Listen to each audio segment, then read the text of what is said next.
Donc là, nous avons donc des bassins hors sol qui sont là, dans lesquels nous avons donc des tilapias et des clarias de l'autre côté.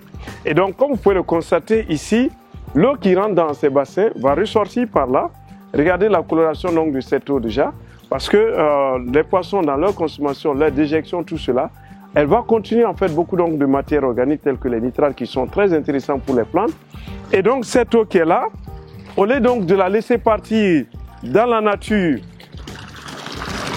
non, on va récupérer cette eau qui est très riche.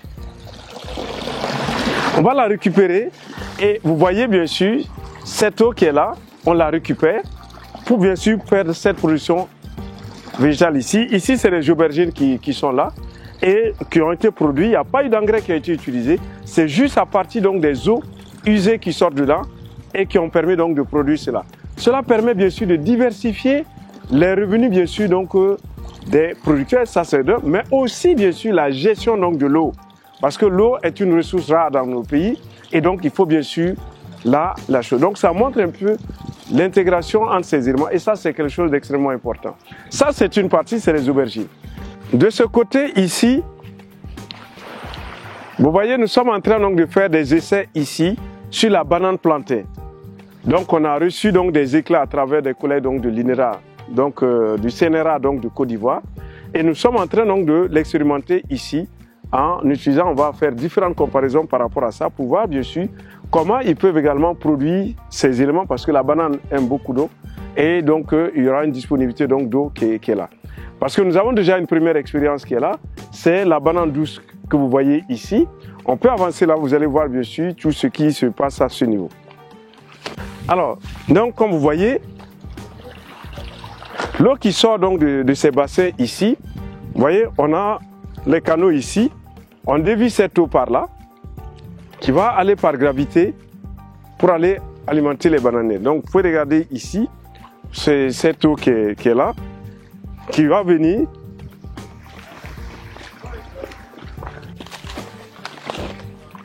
voilà, donc cette eau arrive par gravité là, elle arrive là, et elle va bien sûr être déviée pour arriver au niveau donc des bananiers ici. Donc vous voyez l'eau qui continue jusque là. Donc il n'y a aucune nécessité en fait donc de pompage. C'est l'eau directement issue donc de ces bassins qui va être drainée et qui va bien sûr permettre donc de produire la banane ici. Voilà. Et donc comme vous pouvez le regarder, hein, vous voyez les différents régimes donc de bananes qui sont là.